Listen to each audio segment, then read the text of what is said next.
ワンピースは実在する Whitebird is a definition of a Giga Chad, bro. Obviously, we're not living in the magical world of One Piece. We are stuck in this place called Earth. Pathetic.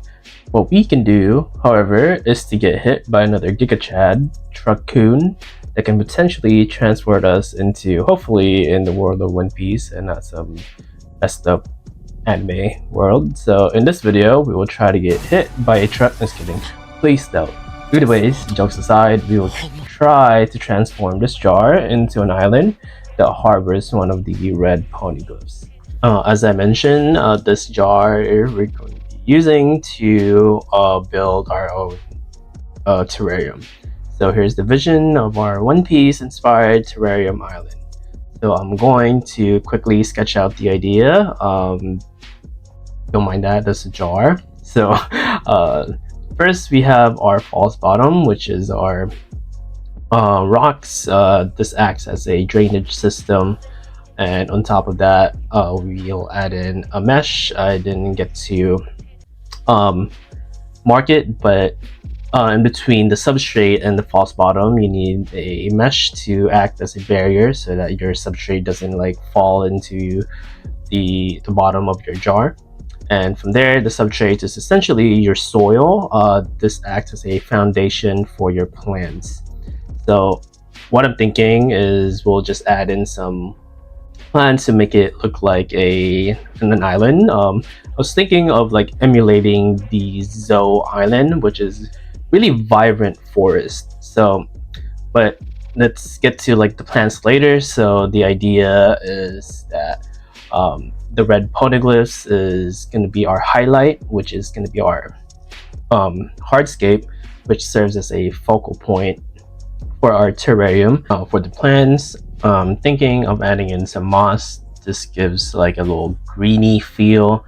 Some polka dot plants to give it some color and vibrancy, and some ferns to add a little depth behind our hardscape.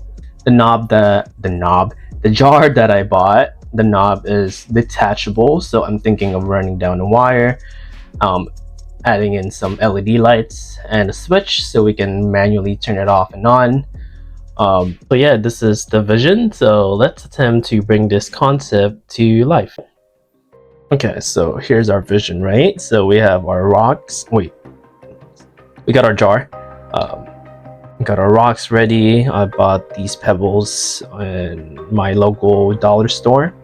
I was trying to make this budget friendly. So for the mesh, I found this laying around my house.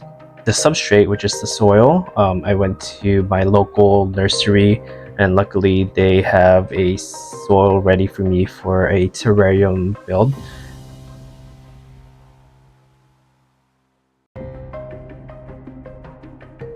That plant right there is the moss, so I wanted to get like that to get a little bushy.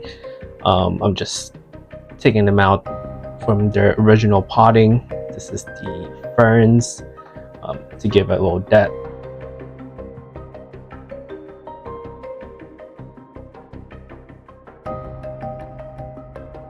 Adding them in. We got the polka dot plant to give it a little vibrant, give it a little color.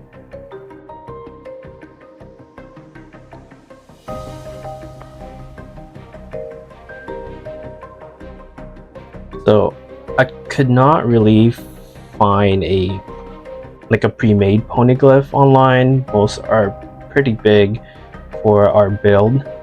So what I did instead is I went to Michael's and bought that little cube, and bro, that costed $4 for a cube. It's insane. So what I'm doing right now is taping every corner with a red vinyl tape. I pull up the letters for the ancient language, which is, what are they called? The Void Century.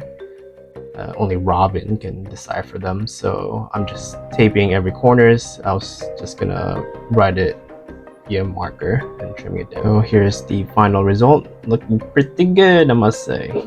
So in the earlier sketch, I was thinking of running down a wire, so forget all that. Forget about the wires and making things complicated. I get these awesome remote control LED lights instead. So just stick them under the lid and boom, control them with a remote. Quick and simple. Here I'm just taping it down with a double-sided tape.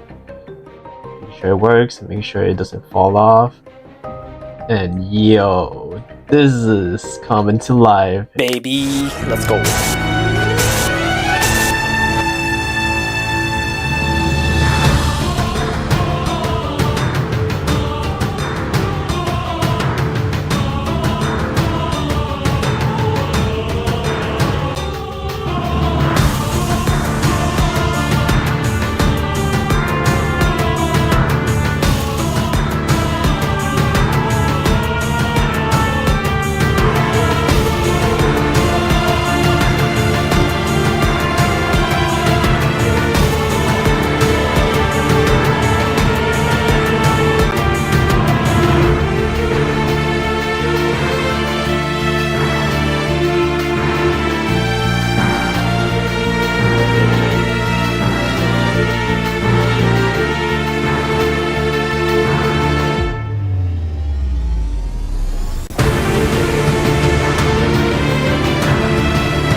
Thanks for sticking around at the very end. I had a lot of fun making it.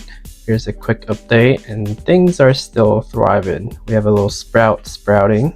I forgot to mention I added in some isopods and springtails to keep the molds and fungus in check. The whole build turned out great, however the LED lights keeps falling off. The double-sided tape wasn't strong enough, so what I did, I used flex tape for a stronger stick and carved out some holes to allow the light to shine through. I highly recommend these channels, linked down below, and show them some love because I learned so much and they build cool and interesting terrariums. I hope you all enjoyed this video. I am Tinker Seeker. I enjoy exploring new hobbies such as making a One Piece inspired terrarium, and I'll be sharing even more cool projects next time. So be sure to subscribe and stick around for future uploads. I want to hear from you all, so please leave your thoughts in the comments and hit the like button. So see you all next time.